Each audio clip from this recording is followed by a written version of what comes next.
Mel Showers has been working at WKRG for almost 50 years, 45 of them in news.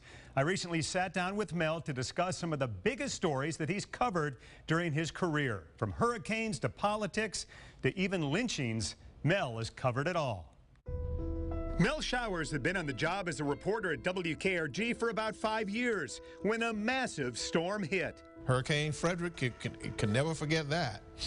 Whew. Long lines for gas, food, and ice. Power scarce. News Center 5 had to broadcast from outside the studio. Reporters worked long hours and long days, and there was no relief at home. I lived at that time near downtown Mobile. And in my house, we went 6 weeks without electricity. That was a major problem, but we got through it. More major hurricanes would follow over the years, and the nation's biggest man-made disaster in 2010.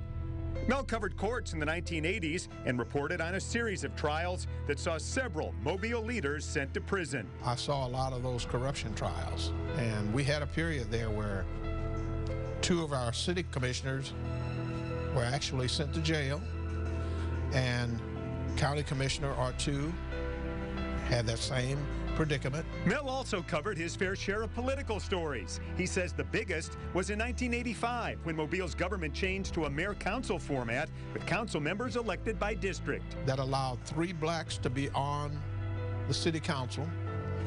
Before that, the 3 positions were elected at large, and there was impossible for a black person to be elected at large at that time in Mobile County. But Mel says there's no doubt what was the biggest story he covered over 50 years. That's one of the things that, one of the stories that affected me quite a bit. Teenager Michael Donald was killed by the KKK. His body hung from a tree. That supposedly it was the last lynching in the United States of America, was right here in Mobile, Alabama, 1981.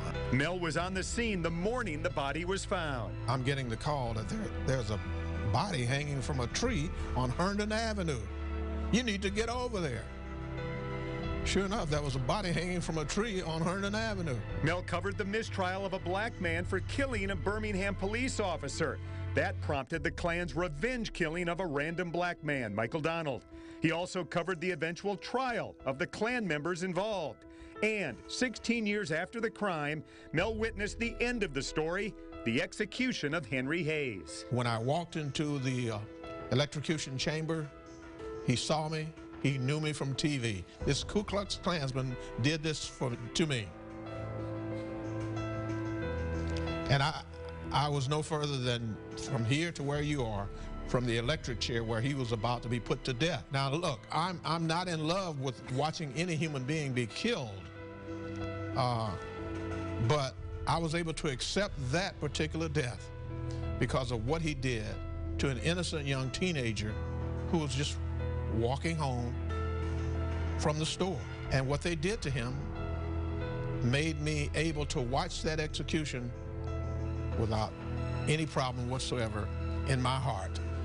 Ordinarily, that would have bothered me, but that didn't bother me that night.